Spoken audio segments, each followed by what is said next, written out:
시제일치의 예외.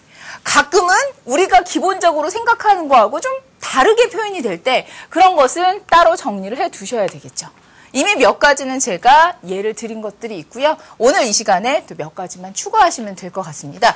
요거 여러분 생각 안 나시나요? 생각났으면 좋겠는데. 봐보세요. He will have left for India라고 해서 인디아로 떠났을 것이다. By the time, 뭐뭐 할 때, 언제 그녀가 집에 올 때면 이미 인디아로 떠났을 거다라고 해서요.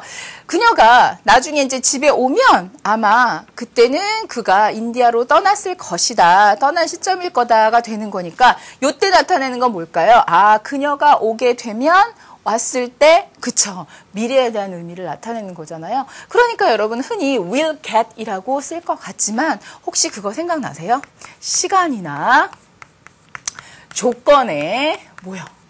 부사절에서 미래는 누가 그쵸 현재 시제로 나타낸다라고 해서 배운 거 있어요. 시제에 관련해서.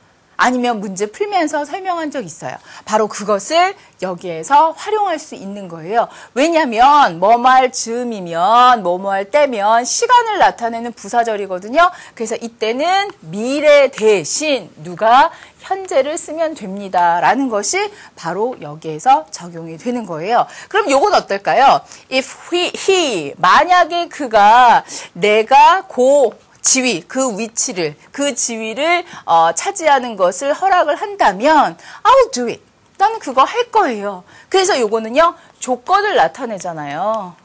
그래서 내가 그 포지션, 그 지위를 하는 것을 담당하는 것을 허락을 하면 뭐 저는 하죠 뭐 이랬을 때 그가 그것을 허용을 하게 된다면 나는 그걸 할 거다라고 하니까 여기가 미래다. 그럼 여기도 미래 쓸 것 같지만 어디에 걸리는 거죠? 바로 조건에 걸리는 거잖아요.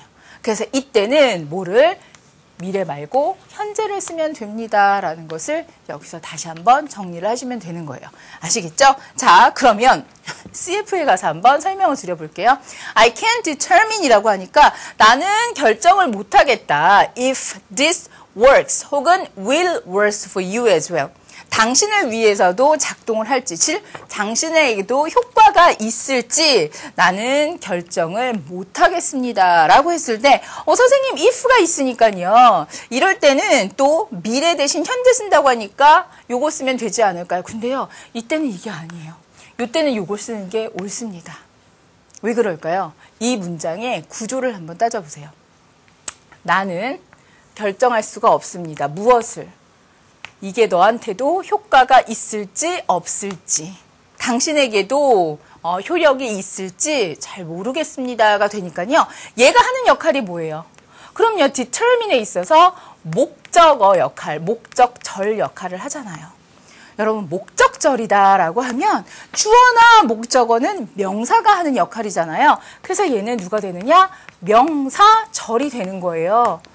자, 그러면 아까 제가 말씀드렸던 대명제에서 시간이나 조건을 나타내는 부사절일 경우에만 미래 대신 현재로 씁시다잖아요.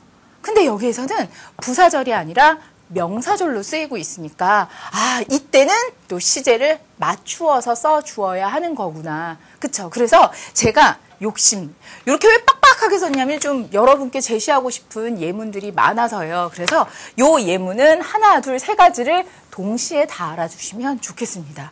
그래서 때를 나타낼 때, 요거는 조건을 나타낼 때, 이거는 명사절일 때. 그래서 각각 비교해서 알아두셔야 시제일치에 있어서 정확하게 정리가 되는 거예요. 자, 그러면 이제 넘어가서 그 다음은 간단해요. 갈릴레오는 믿었습니다. 과거죠. 그런데 대절에 보니까 지구는 태양 주변을 돈다고 믿었습니다. 주절에서는 과거를 썼는데 여기에서는 현재를 썼다. 얘는 오케이. 괜찮은 문장이에요.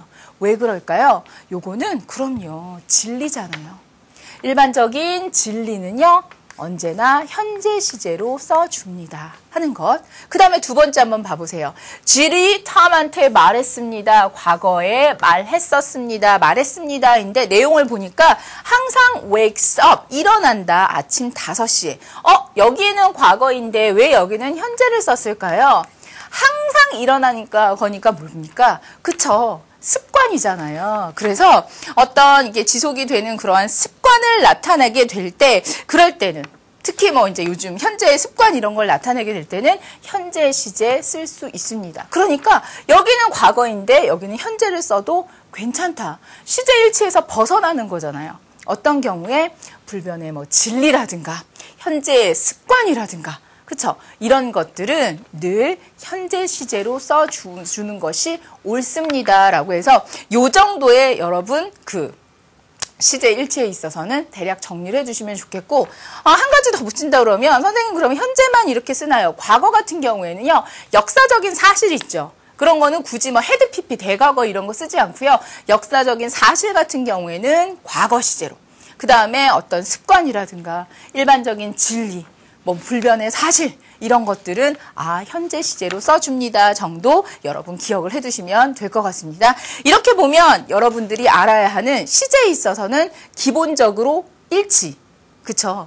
일치는 아까 처음에서 봤었던 그 정도로 정리할 수 있고 특히 현재와 과거와 현재 완료 이런 건 항상 구분하는 건 시제에 있어서 제일 중요한 부분 중에 하나이니까요. 시제 일치 같은 경우는 일치보다는 예외인 경우에 요 몇 가지들을 정리해 두는 게 훨씬 더 똘똘한 학습 방법이 될 수 있을 것 같다. 여러분께 설명을 드립니다.